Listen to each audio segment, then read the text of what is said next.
अपनी लंबी कविता देह और पुरातत्ववेत्ता के लिए चर्चित कवि शरद कोकास की लंबी कविता पुरातत्ववेत्ता सन 2005 में सबसे पहले पहल पुस्तिका के अंतर्गत प्रकाशित हुई थी। इस चर्चित कविता का शरद कोकास ने पाठ किया है और इसे 27 भागों में विभक्त किया है। लीजिए शरद कोकास से सुनिए उनकी लंबी कविता पुरातत्ववेत्ता से यह एक अंश। मित्रों, लंबी कविता पुरातत्ववेत्ता के इस भाग क्रमांक 10 को प्रस्तुत कर रहा हूं। इस भाग में एक काली चट्टान का जिक्र है। यह काली चट्टान बेबीलोन में स्थित थी। आज जो ईरान, इराक, जॉर्डन, सीरिया आदि का प्रदेश है, वह ईसा पूर्व मेसोपोटामिया कहलाता था और वहां बगदाद से 60 किलोमीटर दक्षिण में बेबीलोन नाम का एक बहुत प्रसिद्ध शहर था। इस शहर में हम्मुराबी नाम का एक शासक था जो 1792 ईसा पूर्व से 1750 ईसा पूर्व तक उसने राज्य किया। उसने एक काली चट्टान पर एक विधि संहिता खुदवाई थी। इस विधि संहिता में 285 कानून होते थे और कुछ कानून जनता के हित में थे तो अधिकांश कानून जनता के दमन के लिए भी थे। उसी तरह इस भाग में मिस्र के पिरामिडों का जिक्र है। यह पिरामिड वहां के तत्कालीन शासकों फराओं या फराउन द्वारा बनवाए गए थे। फराओ शासकों की यह धारणा थी कि मृत्यु के पश्चात भी जीवन होता है। वे इसमें विश्वास करते थे, इसलिए मृत्यु के पश्चात अपनी ममिया बनवाकर वे इन पिरामिडों में रखते थे। कहते हैं कि उनके साथ जीवित दास दासियों को भी दफनाया जाता था, इसलिए कि जब वे शासक जीवित हो जाएं, तब ये दास दासी उनकी सेवा कर सके। लीजिए प्रस्तुत है भाग क्रमांक 10 लंबी कविता पुरातत्ववेत्ता। काली चट्टान की छाया में दुख की थी आदमी की परछाई।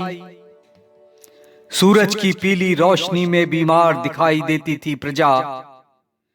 फराओं के पांव चूमती थी उनकी मजबूरी और वे मंदिरों में देवताओं के संग विराजमान थे।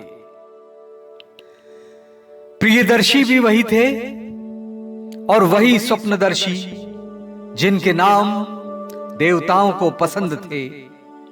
गर्म हवाएं घूमती थीं, हाथों में दंड और पाश लिए।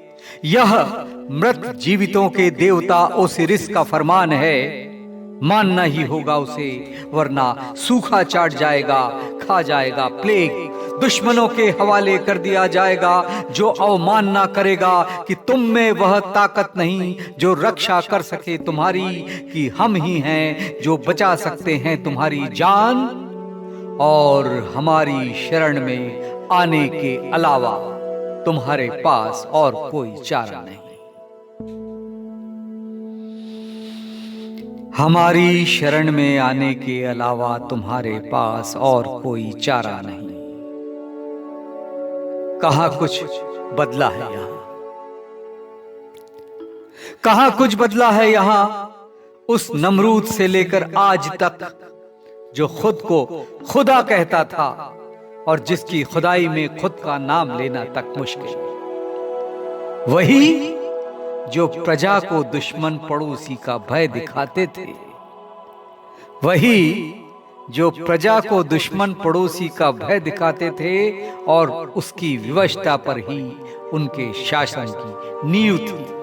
प्रजा की विवशता पर ही उनके शासन की नींव थी।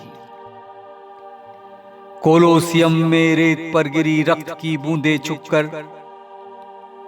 रोम के कोलोसियम में रेत पर गिरी रक्त की बूंदें चुपकर जीवित रहती थी खून पीने वाली चिड़िया।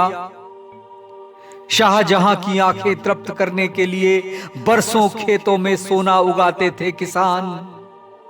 खूफू के पिरामिड के लिए चट्टानें ढोते हुए जाने कितने मजदूर बह जाते थे। नील की धाराओं में जाने कितने मजदूर बह जाते थे।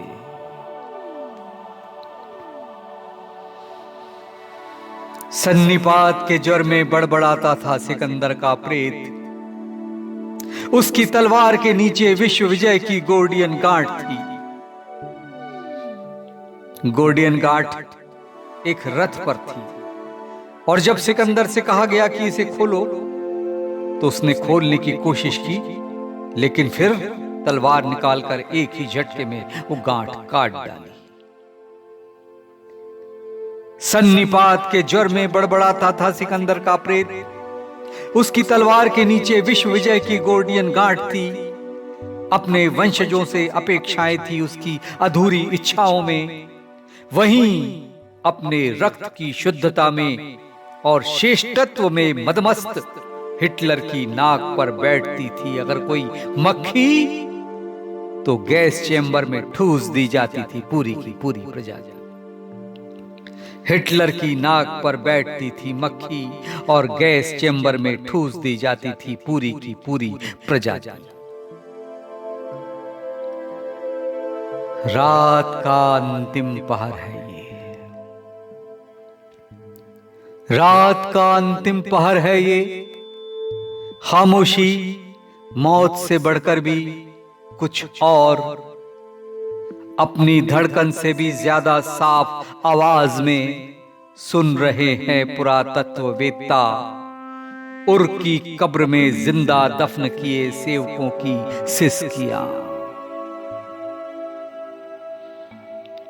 सुन रहे हैं पुरातत्ववेत्ता, उर की कब्र में जिंदा दफन किए गए सेवकों की सिसकियां।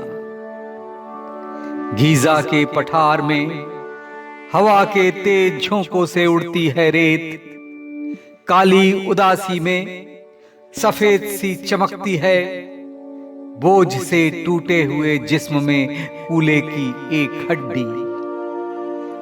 काली उदासी में सफेद सी चमकती है। बोझ से टूटे हुए जिस्म में कूले की एक हड्डी।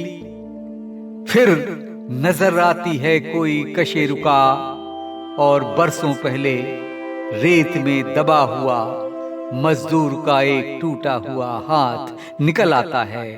बरसों पहले रेत में दबा हुआ मजदूर का टूटा हुआ हाथ निकल आता है।